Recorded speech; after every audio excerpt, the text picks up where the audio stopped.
My name's Alex Saunders. We're here today to have a talk with you about AI for customer service and some of the work that we're doing. With me on the stage are Tessa Kloster and Tony Zhang.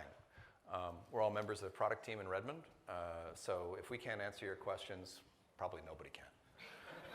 Well, if Tessa can't answer them, anyway. So let's get started.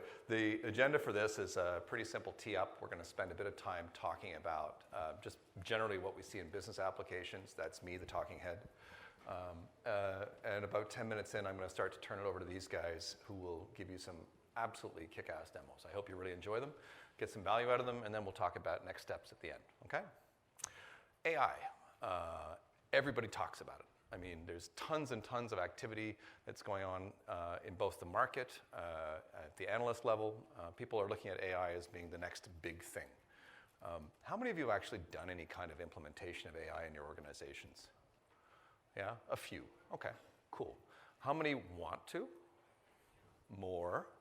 Okay, so you are roughly the same as just about everybody in the industry. People look at it, they say, wow, aspirationally, we want to do these things. You know, executives look at this and say, hey, there's going to be a lot of activity. We think this is really important.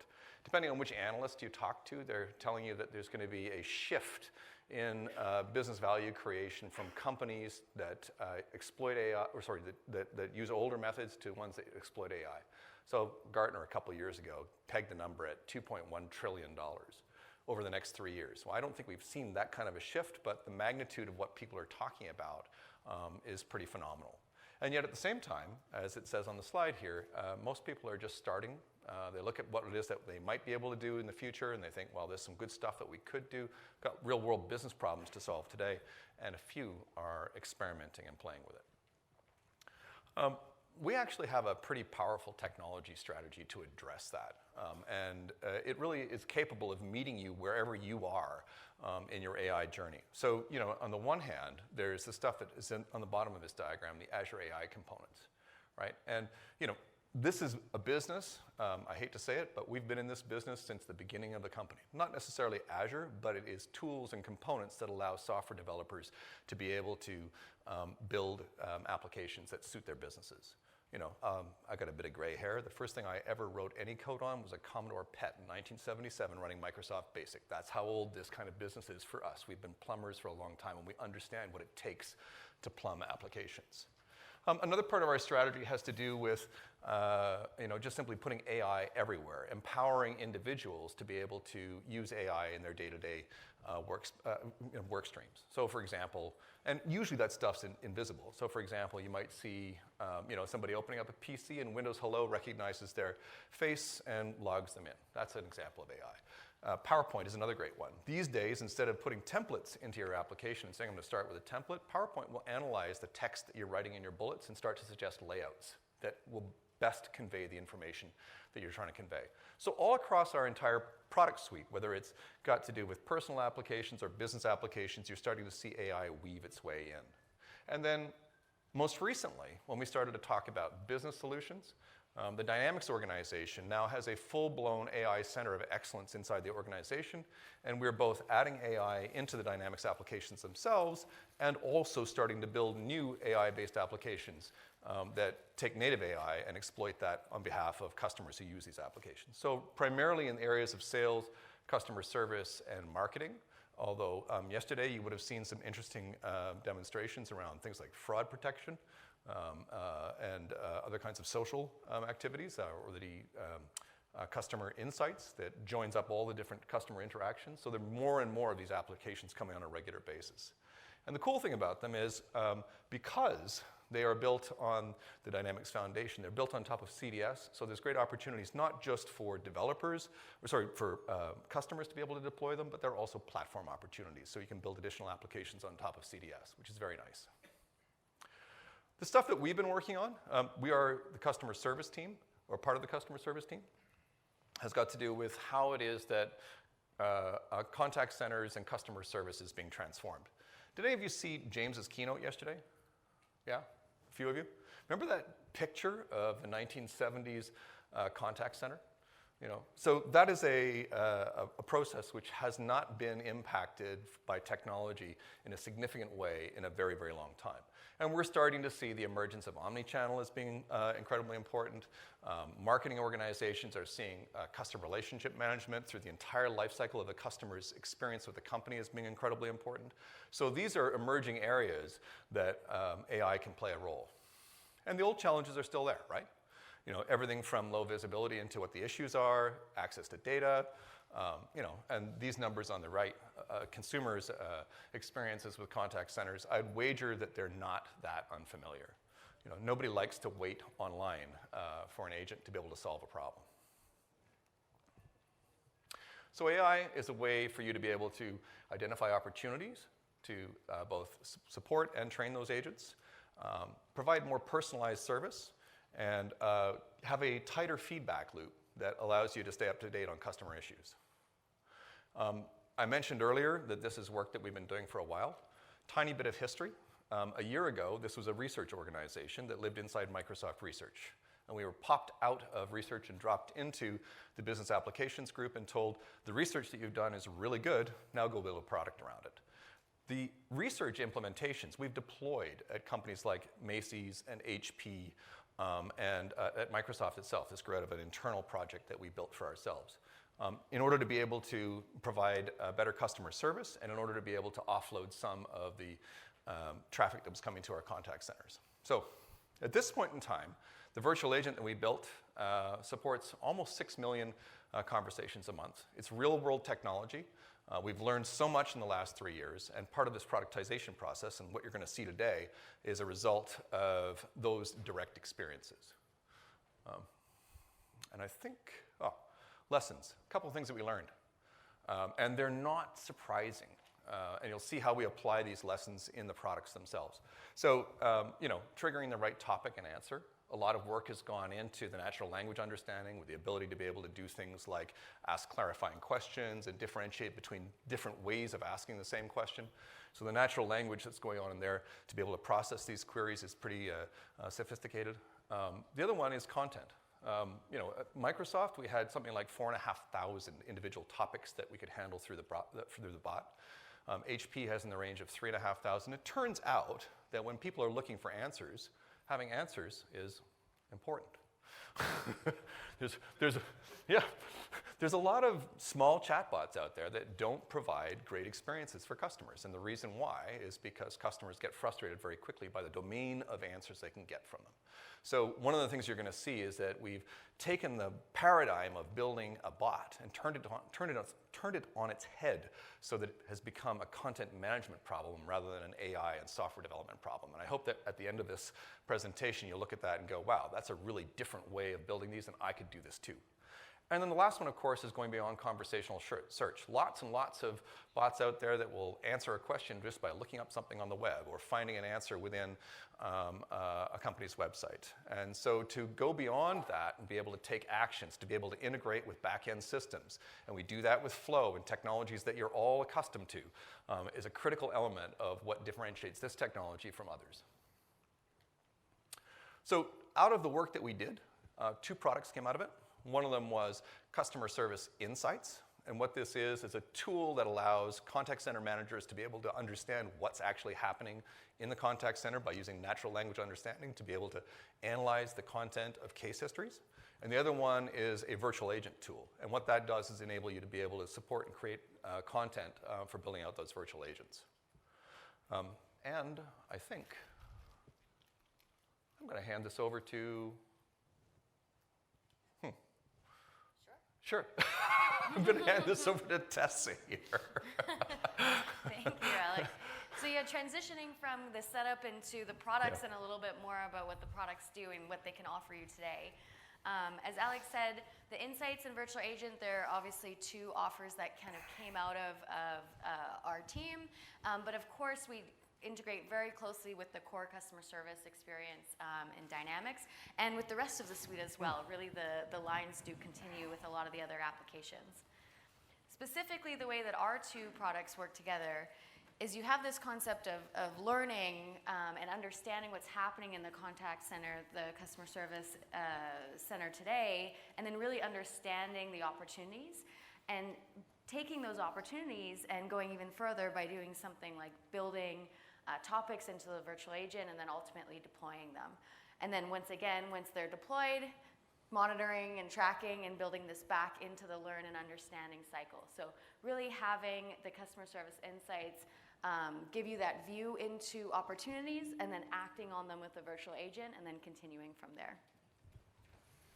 So diving a little bit more into customer service insights to start, and then we'll spend a good chunk of time on the virtual agent as well. But as Alex said, the customer service insights is targeted towards customer service managers. So the people who are tasked with running the organization and making it better. So making their customers more satisfied, making the business ticket resolution time go down, and really having an impact on the experience that the end customers have. And so also, as Alex said, AI is this great concept, this great word. Everyone really wants to take advantage of it.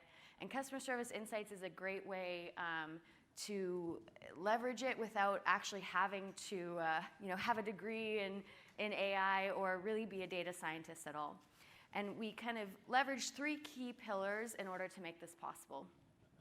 The first one is that customer service insights is very easy to adopt. In fact, if you have your laptops or cell phones open, I'd recommend you go to aka.ms/CSinsights, and I have the URL a little bit further, and you can really see how quickly it is to sign in and sign up for the product. And once you have signed in or signed up, you'll immediately get the view of all of the out-of-box dashboards that we provide.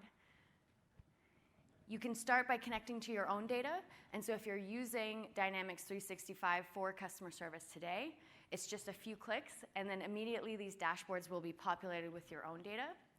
If you're not using Dynamics today, that's completely fine. We will go over any data that's imported into the Common Data Service. And if you're familiar with the Common Data Service, they have a number of very great data integration tools that allows you to bring in data from hundreds of different data sources into the platform, which you can use with any other products that work on top of the platform, including customer service insights. So once you're in the product, as I said, you can immediately get that view and those actionable insights, leveraging the 5 out-of-box dashboards that we provide. And I'll spend quite a bit of time in the product after these slides to give you a better view of it.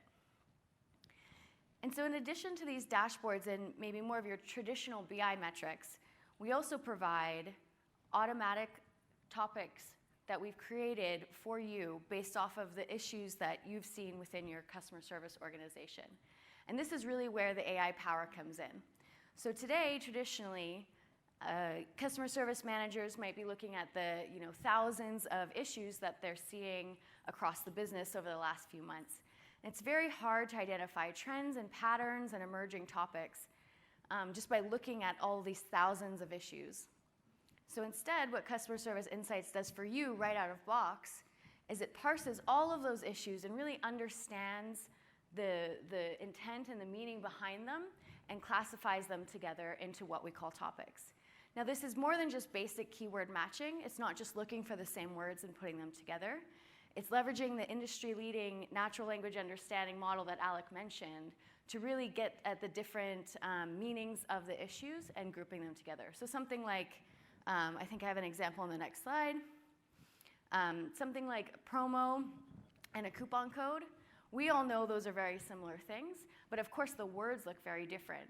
And so if you're using more of a traditional method, that commonality might be missed. But instead, out of box, this is what Customer Service Insights can provide.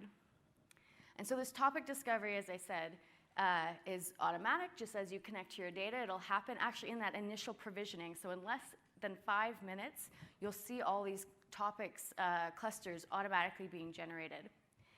And then we take it a little further as well. So you have those 5 out-of-box dashboards, and you'll see a pattern where on the left-hand side, you have the topics, and on the right-hand side, you might have more traditional BI metrics, and you can actually correlate the two, which makes it a lot easier to kind of focus your attention on the next best action for your customer service organization. And all of this, again, happens without any AI knowledge required. So as I mentioned, the different topics that are being generated is really the power of customer service insights.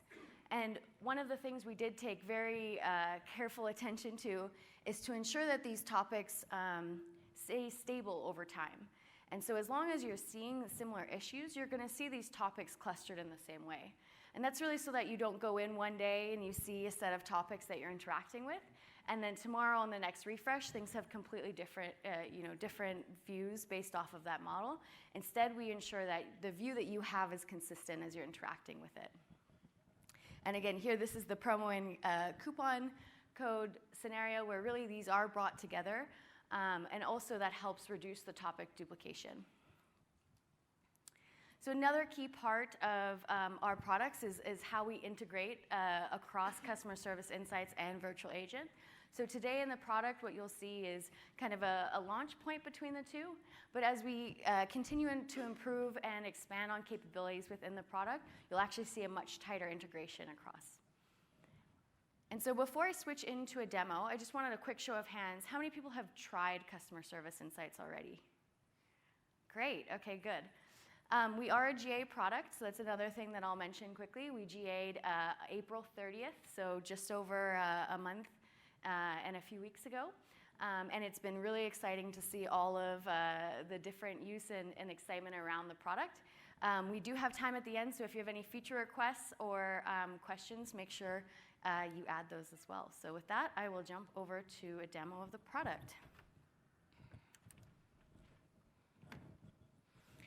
Okay, so a number of you have tried this before, but if you've never gone into customer service insights, this is the first view that they have. The first question is, where's your data? Let's connect to your data, because when you're looking at these out-of-box dashboards and the insights, it's going to be much more meaningful if you're actually looking at data that means something to you. Now, if you're not ready for whatever reason, we do also have a full sample workspace that can show many of the different capabilities of the product. And so I'll switch into this one quickly. And so when you first land, you're on what we call our KPI summary page. And in this particular case, this is probably the most BI of the dashboards that we have, because it's really trying to give you an overview of all of the key metrics that you might have for your organization. Now, one of the things that we've got a lot of great feedback on is that this particular persona that we're working with, the customer service manager, doesn't always know all of the different views that they should be looking at. Of course, there's key metrics, customer satisfaction, volume, that type of thing. But having an out-of-box view that kind of follows industry best practices is really helpful for this persona. And so as I mentioned, if you look here on the right-hand side, you have all of these kind of more traditional BI metrics. And on the right-hand side, this is where the magic is, where the topics are shown. And so you can see these topics were automatically grouped together and have a few information right away. So I can see this particular topic that I've highlighted has over 1,200 cases reported in the last 2 months. And so what that tells me is that this accounts for 8% of my total volume in that time period, and it's probably a great opportunity for me to influence, and it can really see how it's going to impact those other key metrics.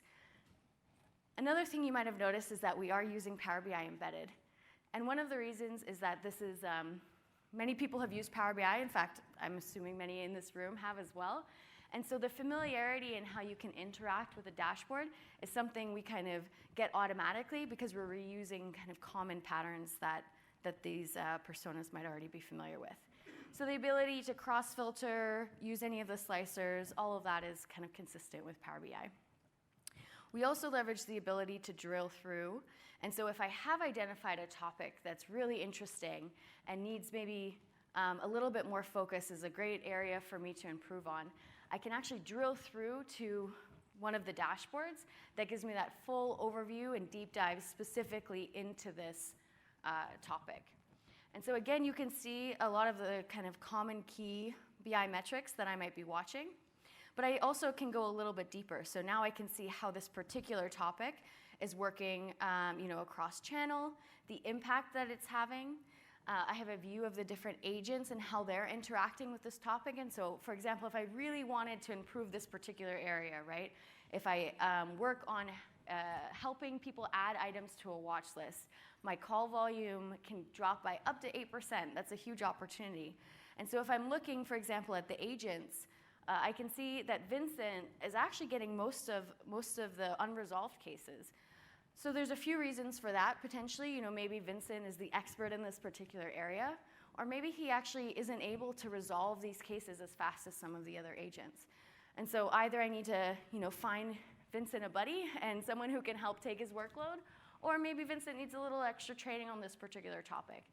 And so this view and this insight into these particular areas, it's really helped me focus on, me as a customer service manager, helped me focus on an opportunity to really have an impact in my customer service organization.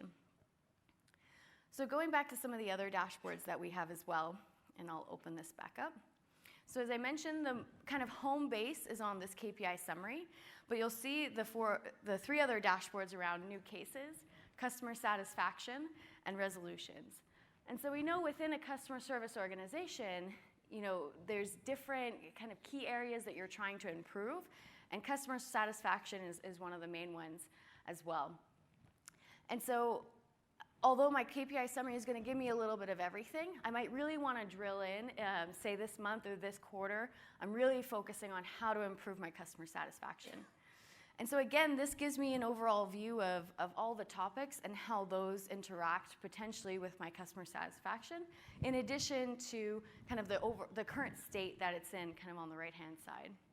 And you might have noticed at the top, we do have these slicers here. And I'm currently looking at the past 1 month.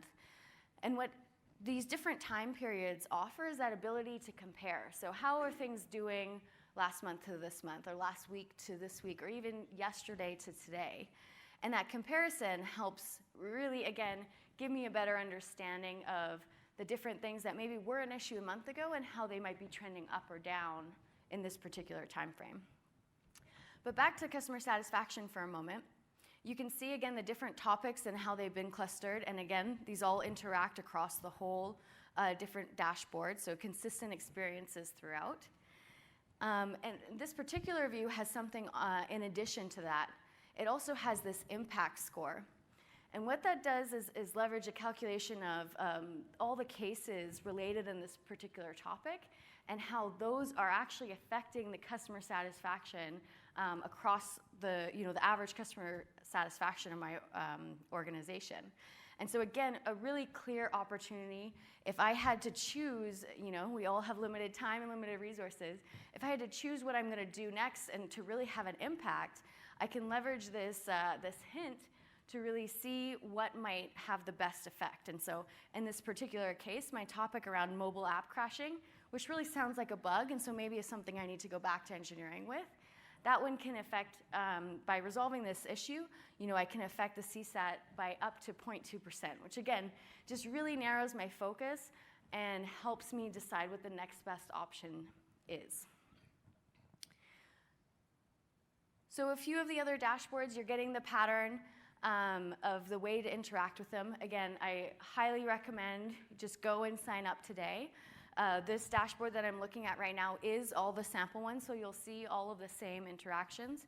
And if you do have your data in CDS or in Dynamics, just connect today, and then you'll start seeing this view on top of your own data. The other piece that I'll mention is some of the things that we do to help make this even more relevant for your organization. And that's really where it gets into the topics. So I'll switch over to a dashboard that I have actually connected to data. There's not a ton of data, so that's why you see the different breakdown is a little bit different. But I'll pull up our topics list. And so in this particular case, again, I only imported 30 or so topics, 30 or so cases, and about 4 topics were created. But this is where I can start as a user to actually influence that very powerful model that I mentioned before. And this is because in some cases, while this model really understands language and it does understand customer service, it doesn't understand your organization necessarily in your business. And so in that example I provided where promo and a coupon code are the same thing, that actually might not make sense for your area. These actually might want to be separate things that you want to treat separately. And so in this particular case, I can see all the topics that have been created, and I can actually drill into a particular topic, and I'll zoom in a little bit more. And this, to actually see the cases that are a part of that topic.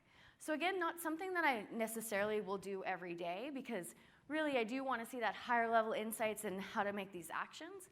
But if I drill right in, I can actually see the cases that are a part of this topic. If I select this, it's going to take me over to my the hub where I can actually see the case and who's interacting with it, and maybe there's an action I need to take.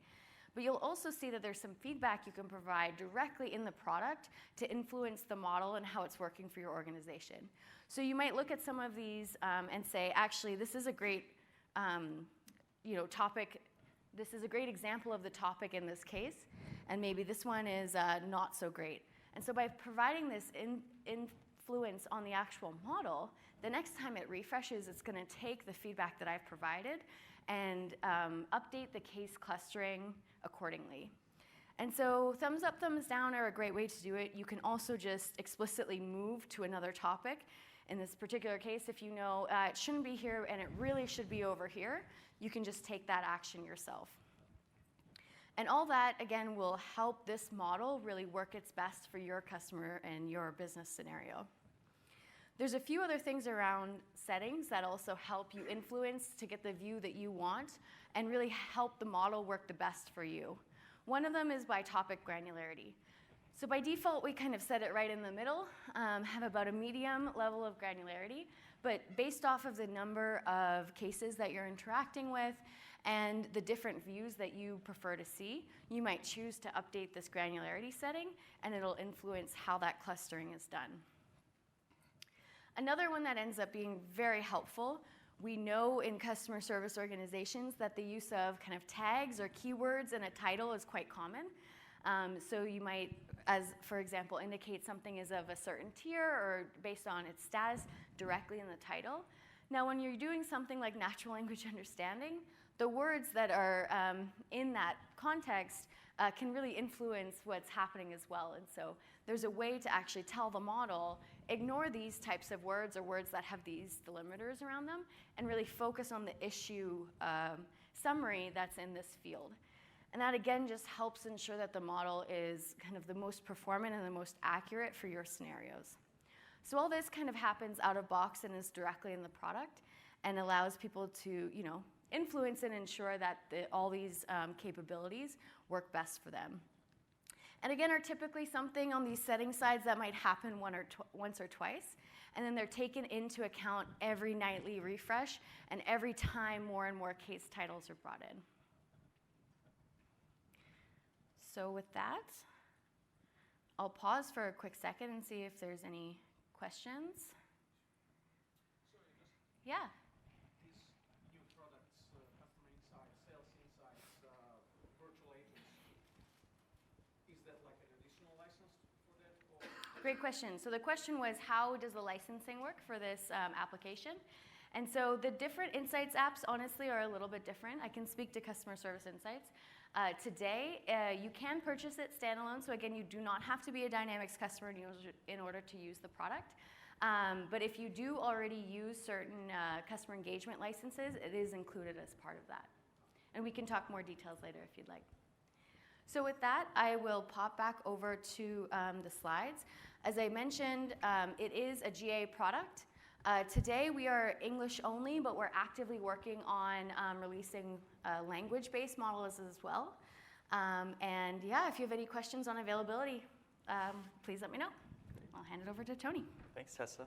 And I know we have some time at the end for some Q&A as well, so I know there might be a couple other questions we didn't get to right now, and we can certainly pick that up a little bit later. So let me show you a little bit more about the virtual agent product as well. So this is one that we are now in preview as of end of May. And a couple of things about this. So first off, we're really trying to hone the experience around a no-code experience. And what we're trying to do is, historically, if you think about creating content, obviously it's something you can do right at the beginning when you're implementing your bot.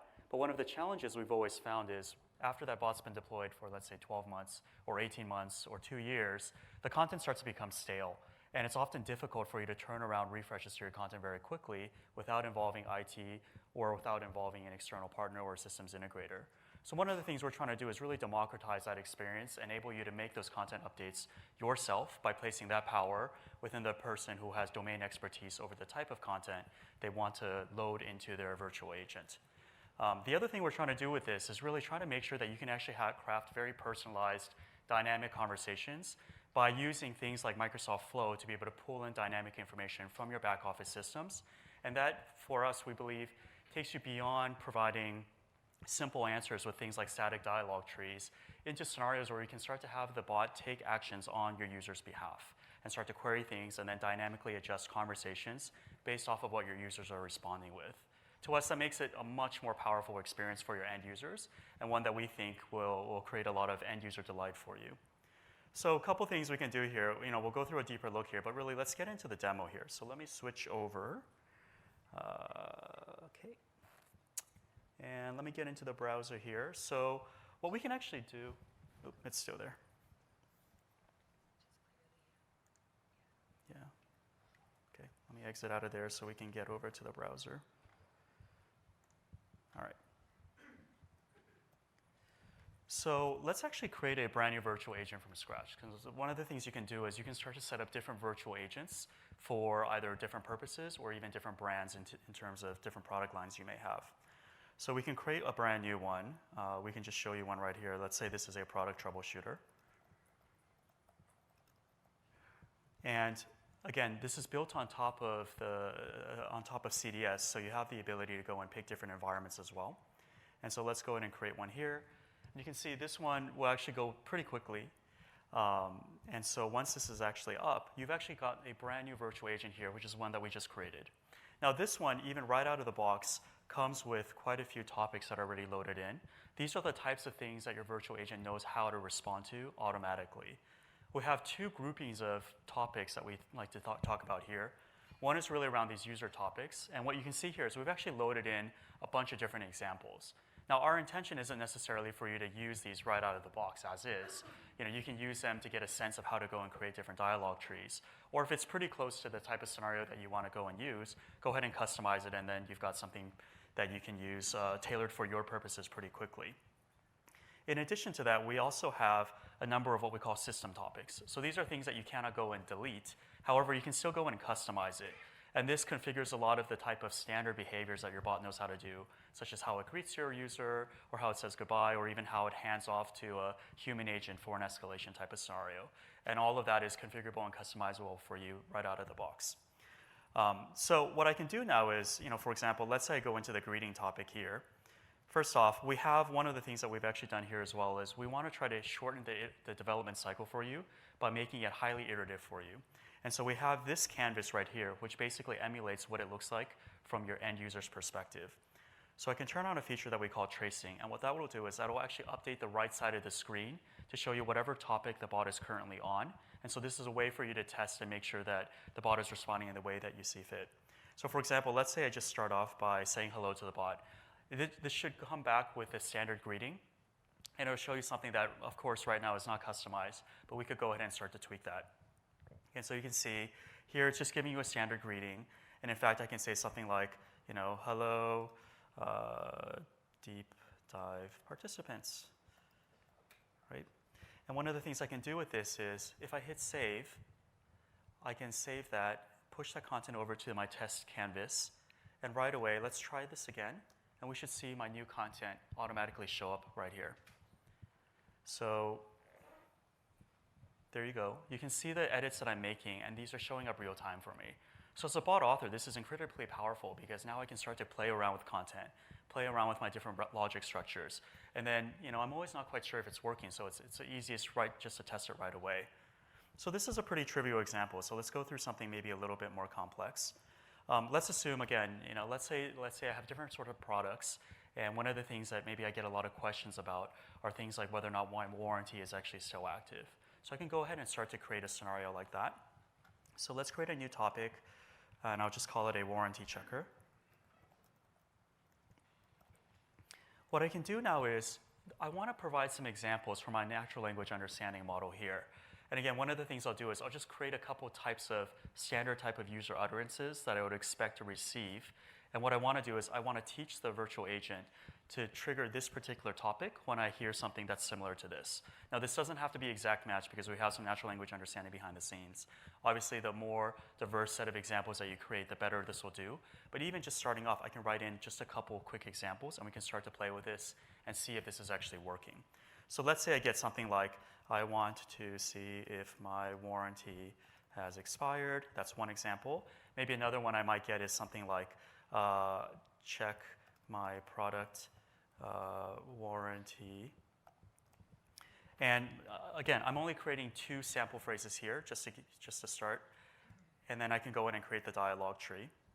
And so right away, I come in, I can start to create something here. So maybe the first thing I want to do is actually acknowledge this. And so I can say something like, I can help check on the status of your warranty, right? And again, even at this point, what I can start to do is I can actually start to save this, push this in, and start to test my trigger phrases automatically. And so even if I just go in and start to test out my trigger phrases, I can start testing phrases like, hello, I want to see if my warranty is still active.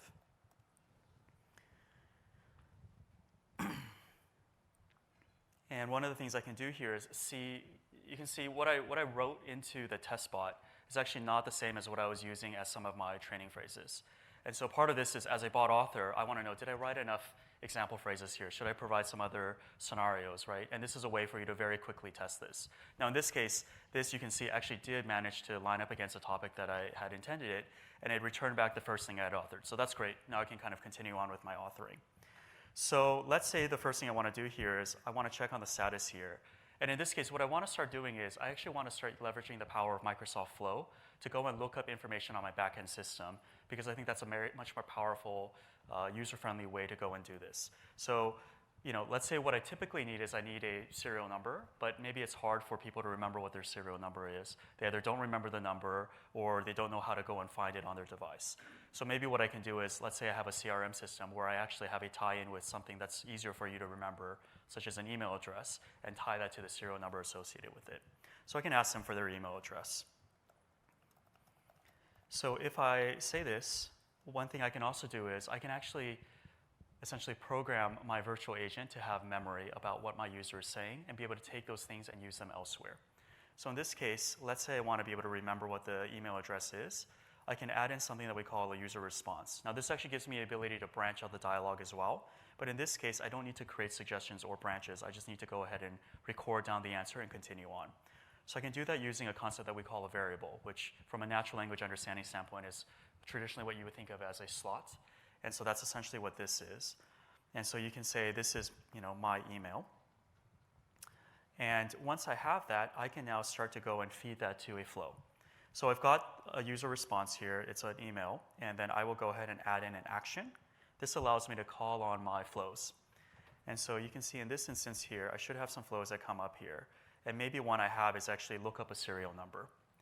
And so if I have something like this, what we do is we enable you to call on flows from within the dialogue tree itself, almost like a black box, controlled simply by inputs and outputs. What's also convenient here is that means that if I'm a business user, I might say, oh, I need this kind of input and I require this kind of output. And then I can work with my developers to actually go in and configure whatever custom APIs I need in order to go and call and retrieve that information from my backend system. Or if this is something that's a standard connector that works in Flow, then I might even be able to do that myself. So in this case, let me hook it together with the email user utterance that I basically just received earlier. And what this will do is this will actually take the email and convert it into the associated serial number. Now what I want to do is I actually want to take that serial number and I want to now retrieve the warranty status of this particular product. So again, I'll call another flow. And in this case, now I want to look up the actual warranty status. So I use my warranty checker one. And you can see what this one is expecting is a serial number, and then it returns back the warranty status and the expiration date. So in this case, what I'm going to do is, remember, my user has not said what their serial number is. They've entered in their email. But I will take the output from the previous flow and be able to feed that as an input into the second flow here. So I will feed in the serial number, and I will get back the warranty status and the expiration date.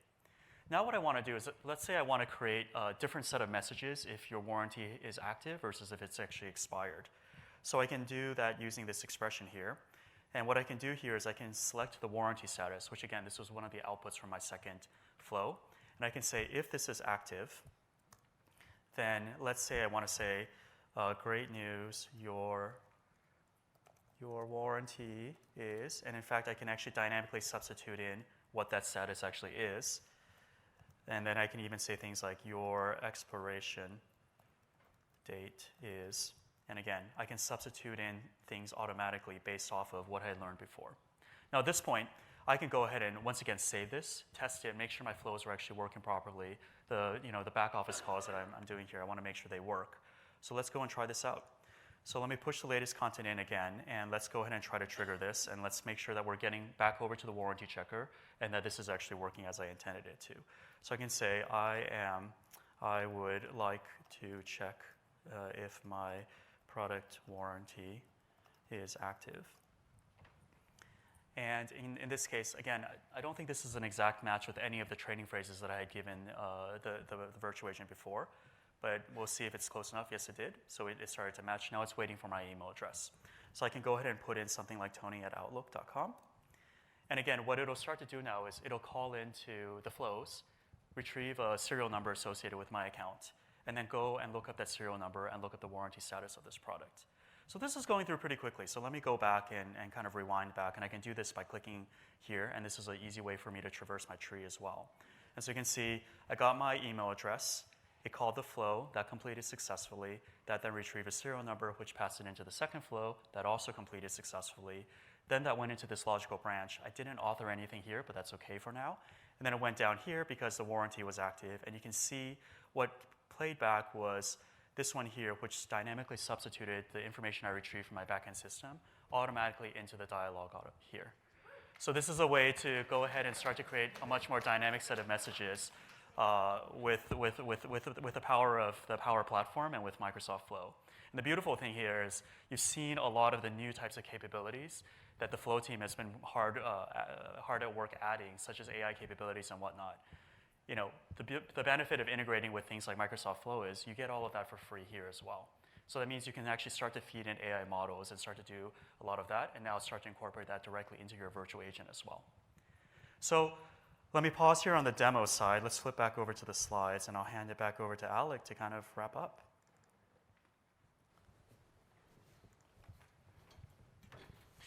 So what do you think? It takes guts to write code on stage, doesn't it? Yeah. So you've seen a little bit of the setup at the beginning about how it is that we're thinking about AI. You've also seen how it is that you can use insights to be able to discover what's going on in that contact center, and how you can use the virtual agent service to be able to automate portions of that. And this really creates a virtuous cycle. That linkage between understanding what the high impact topics are in the contact center, and then being able to automate them on the virtual agent, and then be able to create that virtuous cycle going back through the analytics process is an incredibly powerful one. We've seen phenomenal results with our own implementations of this. Something like 40% of the people who interact with our virtual agent on support.microsoft.com come to a successful conclusion without having to interact with a human being. Which, on the one hand sounds a little spooky, but especially for our millennial customers, they love it. Nobody wants to wait in a call queue. Nobody wants to spelunk around a website looking for information that can help them to solve their problem. This gets them to the answer they need quickly and easily. And in the beginning, as I said, this was an experiment for us. We were worried about customer satisfaction. It went up. So people liked this interaction model as well. So that's the model. We talk about insight into actions and creating that virtuous cycle. Two products here you've seen. One's already in GA. We had some questions about licensing a few minutes ago. The virtual agent for customer service went into public preview just recently. Plan is for that to go to GA this fall. I would encourage you all to go and try it. I mean, there's no charge. It's really easy to set up. just go play. And if you have any need for any kind of a virtual agent capability, or you just want to learn more, it's a great way to get started. Videos online, all kinds of materials available that the team has produced. Oh, there you go. That's how you try them. Yeah, so 2 URLs there. I'll pause for a second if anybody wants to take pictures of them. They're the usual Microsoft kinds of aka.ms URLs. And at this point, I think what I'd like to do is ask if there are any questions. We've got about 15 minutes, and go from there. Yeah? When is the virtual agent going to be available in Australian geography? In the Australian geography, you know that. So right now, the virtual agent is actually English only, and also the data is only in US data centers. But we actually have a plan to expand globally by GA. So the answer is GA. However, if you are okay playing around with some dummy data, or basically having your virtual agent stored in the US for now, you can go ahead and start to play with this and start some proof of concepts and some explorations automatically already.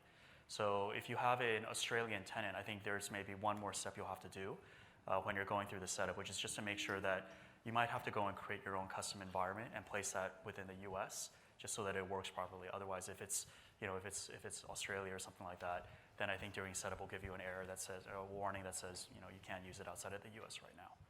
You want to use it for production instances? Yeah. Yeah. So right now, again, we're not in GA, which means we don't have SLAs, which is why it's free, right? So I would not recommend you put it on production at this point in time yet. That said, feel free to try it out, and then as we get closer to GA, then and we can by the talk way, about the lawyers made us say in the contract that you won't. Yeah. Who knows what you're going to do with it? But okay. Other questions? For the customer insights, you've shown that it is able to analyze the topics in the natural language input. In our case, it would be useful to also know which products are behind those topics. Not only know which topics are most often problems. Yeah, great question. So the question/comment, I think, was in addition to the topic generation, it'd be great to understand how the products play into the topics, the issues, all those different things. So on the dashboard, one of the abilities to interact is product actually has a slicer. And so that is a view that you can kind of use to focus and narrow down by different products. But I think it's an interesting point. How can we maybe bring that more front and center in some of the dashboards as well? So maybe we can talk a little bit more about your scenario and some ideas. And also, is it possible to have several topics for a case, or is it always just one topic for one case? Good question. So the question is it possible to have several topics for one case? Right now, one case will be included in one topic. So many cases in a topic, but you can't, a case won't be in multiple topics today. So. Yes, sir. Sorry. It's like perfect I'll diagonal. get to you right afterwards. So I assume, obviously, customer service insights is set up to use the Dynamics 365 customer service data model. Is it also, how easy, I guess the question would be is, how easy is it to point at Salesforce, ServiceNow, other types of case management systems to automatically bring data? Great question. So the question is, how easy is it to use customer service insights with other data sources? And so today, there's an initial step that has to happen where that data needs to be brought into the common data service. Once the data is in the common data service, it's actually quite easy. We have both tools and mapping directly within the product to help you kind of identify which entity is it, which field has the titles, that type of thing. So that initial step, the data integration step, can vary in complexity based off of the source and skill level and that type of thing. But you will find within the common data service, they have a number of data integration templates and experiences that really try to make that effort a lot easier. And you'll also see from our side, from Customer Service Insights, we're going to be releasing more and more templates and tutorials for the common other data sources as well. So all possible today, and we'll be making it easier and easier. Yes, sir. Two questions. First question is, when we create any CRM records from our chatbot, like creating open a case or requesting a service, Yeah, so there are a couple things that we haven't turned on in the product yet. A lot of them basically leverage the same types of AI capabilities and clustering algorithms that we're using on the customer service insights side, and then we start to surface them in the virtual agent as well. So there's sort of two connection points that you'll start to see over the coming months. One is that just like customer service insights, you can start at the virtual agent, hook it into your CRM system, and basically use that to run clusters against your cases. Again, very, very similar to all the things that we were seeing from the customer service insights side, along with things like title cleansing and things like that. So that's sort of one. And in fact, the granularity switch that Tessa showed, that'll actually carry over between the two products as well. So changes you make in one place will carry over into the other so that you're consistent with your topic granularity across the two different products. So that's sort of one piece of it. The second is that once you have a virtual agent deployed, a lot of the power comes in being able to deploy it, run traffic through it, and then surface new suggestions off of that traffic. And so there are a couple of things that we'll do there as well. So the first is, again, we'll continue to run that clustering algorithm against your virtual agent traffic, and we'll surface trigger queries that are not being mapped to a particular topic. So that's how you can go in and tweak your triggering accuracy and your trigger rates for your different topics. So that's one we'll do. The other thing we'll do is we'll also use that to surface new topics that you may want to go and automate. So a classic example here is Alec talked about Macy's. So I remember back on Black Friday, a couple years back or something, there's an instance where their payment processing system went down, right? So as you can imagine, for a retailer on Black Friday, that's a pretty horrible place to be in. One of the things is if you start to see a bunch of those types of things come into your call center, that would actually start to form a cluster, right? And then if that forms a cluster, you can actually see that maybe there's a bunch of questions around my order can't go through or whatnot. And now you can very quickly create a new topic around that to tell people what to do. And maybe you can put that at the very top of your directory so that as soon as people come in, they can say, hey, if you're asking about this issue, please go here and you can get support, right? So all kinds of things that you can start to do with this, with on-the-fly suggestions as well. Okay, second question is, can we request more detailed data from CRM, like do something like, can I get total amount of bills that's created last month? Feels like I'm not sure should it's like a CSI question or a virtual agent question, yeah. I think the way I understood it was, as you're interacting with the virtual agent, can it go get that type of information from your CRM system? Oh. Which I think definitely with Flow, yeah. Yeah. Creation or something like that. Like create cases or things like that? Like retrieve the total amount of something that's created within 2 days. Oh, yeah. Yeah, okay, now, sorry, thanks. I think I understand your question now. Yeah, so whatever you can do in Flow, you can pretty much put in your virtual agent. And so I think the question was really around, let's say I had two disparate data sources for my CRM system. I wanted to do something like, sum them together or something like that and return that value back, right? I think that's a scenario you have in mind. So that's absolutely possible. So, you can use Flow. You can basically use the Flow connectors to go and retrieve data fields, do whatever conversions are necessary so that you can add them together or something, add them together, return that back, and then feed that back to the virtual agent and kind of continue on that way. So you can absolutely do that. One of the things we'll also add a little bit further out down the road for us from a virtual agent side is the ability to do some simple expressions and math functions directly in the virtual agent as well, so that you don't even have to call out to Flow. So if you had a Flow that returned, let's say, I don't know, like number of cartridges purchased in last year, and then plus the number of cartridges purchased this year, you can get those two things, you can add them directly in the virtual agent and continue forward that way. Do you have to build all the intelligence inside the virtual agent, or is there some already built-in things that you can ask the virtual agent? What scenario are you thinking of there? Well, say you want to ask how many incidents did I have in the last 2 months?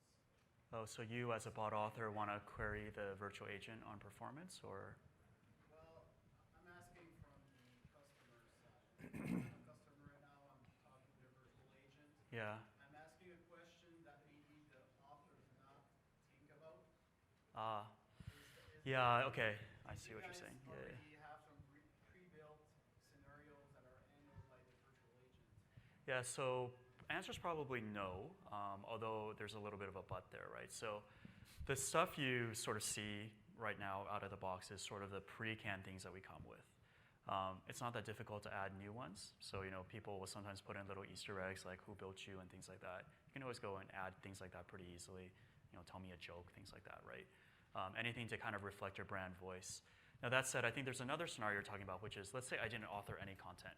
So if the virtual agent doesn't know how to handle this at all, can I use like search or something like that to handle some other answer, right? Actually, what I want to know is like, is it like a Siri? No, it's not. It's not. So the short answer is it's not, right? So if you didn't author it, it's not going to go and respond with it, right? Now that said, I think we have had people come and ask us, could you do things like add general web search as a fallback? So if the virtual agent can't handle it, could you just go and default to some sort of a web search? I mean, we could maybe think about that as something that we're looking at. And if it's something critical, then you can certainly vote. You can write up that in our ideas forum, and you can vote it up, and we would certainly take a look at that. Yeah. It's one of those scenarios there where you want to think about your brand, though, right? I mean, your lawyers and your marketing people are going to be sitting there going, what promises is this thing making on behalf of the company? And if it's just general web search, then you don't actually know what the search engine is going to turn up. So, food for thought. What about embedding the virtual agent? Can you embed it anywhere? Is it going to be a mobile SDK? Yeah, so one of the things is the virtual agent actually built right on top of Microsoft Bot Framework.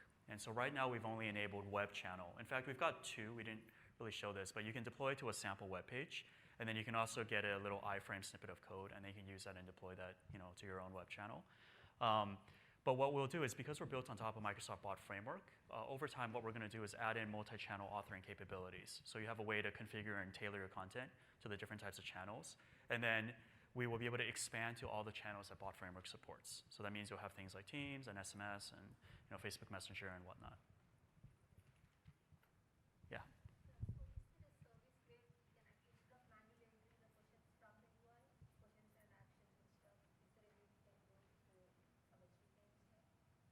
Through like an SDK or something? Is that what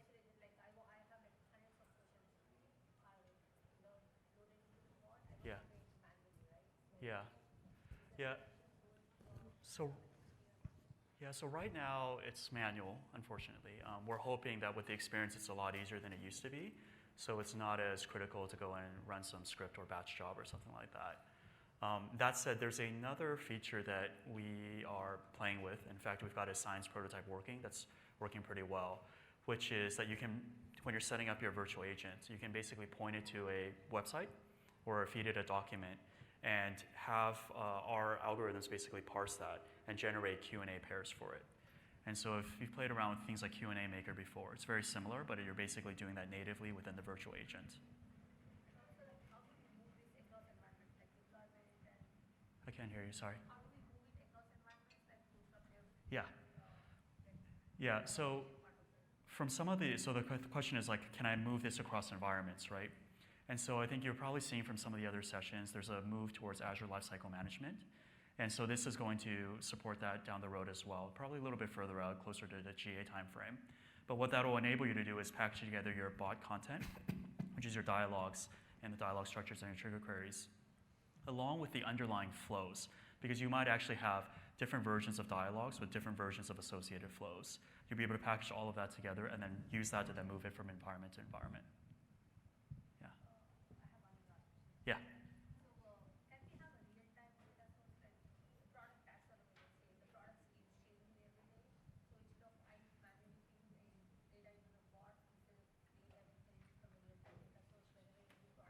Yeah. Yeah, and so I think the way to do that is you basically probably stand up an API or something and they use Flow, or you use one of the connectors. And that way each time that dialogue is triggered, you're at that point in time going and fetching the latest content, right? So I think that becomes very powerful instead of statically authoring it there. Yeah. All right. Thank you so much. Yeah.